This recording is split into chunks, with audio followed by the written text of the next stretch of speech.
Selamat pagi semuanya. Baiklah, perkenalkan nama saya Kezia Ria Sonia. NPM saya 206410508. Saya berasal dari kelas 2A Matematika dengan dosen pembimbing saya adalah Ibu Dr. Lilis Marina Anggraini, MPD. Pada video kali ini, saya akan membahas mengenai posisi, fungsi, dan manfaat psikologi pendidikan. Baiklah, sebelum kita mendalami materi mengenai psikologi pendidikan, alangkah baiknya kita pertama kali mengerti apa itu pengertian psikologi pendidikan.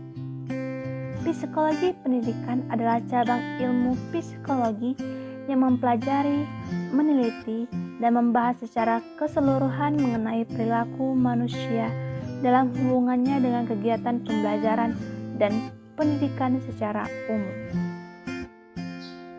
Selanjutnya B. Pengertian psikologi pendidikan menurut beberapa para ahli.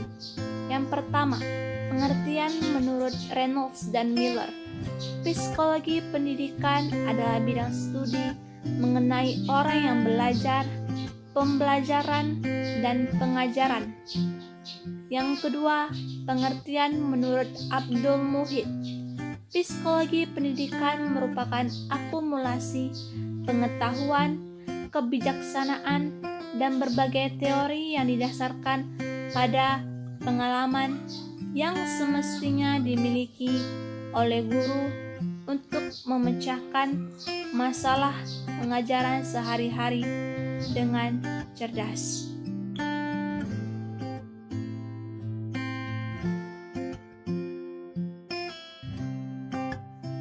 C.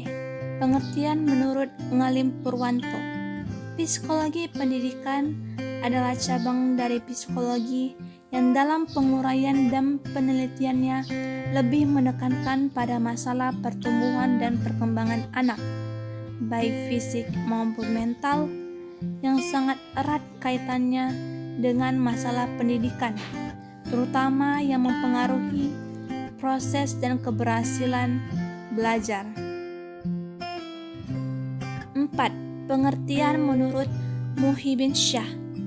Psikologi pendidikan adalah disiplin psikologi yang khusus mempelajari, meneliti, dan membahas seluruh tingkah laku manusia yang terlibat dalam proses pendidikan, yang meliputi tingkah laku belajar atau oleh peserta didik, tingkah laku mengajar atau oleh pendidik, dan tingkah laku belajar mengajar atau interaksi belajar peserta didik dan pendidik. C.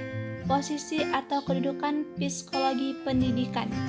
Psikologi pendidikan merupakan cabang psikologi yang khusus diaplikasikan dalam bidang pendidikan, yaitu mempelajari perilaku individu dalam situasi pendidikan. Psikologi pendidikan memberi kontribusi penting dalam memecahkan masalah yang dihadapi oleh pendidik dalam merumuskan tujuan pembelajaran. Selain itu, juga memberikan bimbingan tentang cara-cara merumuskan tujuan pembelajaran. D. Fungsi psikologi pendidikan. Yang pertama, sebagai proses perkembangan siswa. Yang kedua, mengarahkan cara belajar siswa ke arah yang lebih baik. Yang ketiga, sebagai penghubung antara mengajar dengan belajar. Yang keempat, sebagai pengambilan keputusan untuk pengelolaan proses belajar mengajar.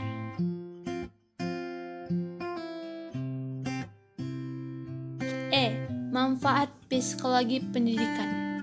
Saya akan membahas satu persatu mengenai manfaat psikologi pendidikan. Yang pertama, memahami perbedaan siswa. Setiap individu tentu dilahirkan dengan membawa potensi yang berbeda-beda.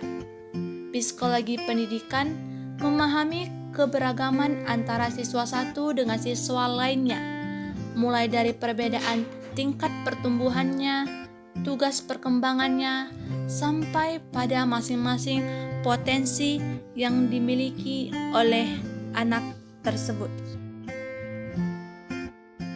2. Manfaatnya yaitu untuk menciptakan suasana belajar yang kondusif di dalam kelas. Disinilah peran psikologi pendidikan yang mampu mengajarkan bagaimana seorang pendidik bisa memahami kondisi psikologis dan menciptakan suasana pembelajaran yang kondusif, sehingga proses pembelajaran di dalam kelas bisa berjalan secara efektif. Manfaat yang ketiga yaitu memberikan bimbingan dan pengarahan kepada siswa. Selain guru berperan sebagai pengajar di dalam kelas, seorang guru juga bisa diharapkan menjadi seorang pembimbing yang mampu memberikan bimbingan kepada peserta didiknya, terutama ketika peserta didik mendapatkan permasalahan di bidang akademik, dengan berperan sebagai seorang pembimbing. Manfaat yang keempat yaitu mengevaluasi hasil pembelajaran. Tugas utama seorang guru atau pendidik adalah mengajar di dalam kelas dan melakukan evaluasi dari hasil pengajaran yang sudah dilakukan. Dengan mempelajari psikologi pendidikan, diharapkan seorang pendidik mampu memberikan penilaian dan evaluasi secara adil, menyesuaikan dengan kemampuan yang dimiliki oleh masing-masing peserta didik, tanpa membedakan antara satu dengan yang lainnya.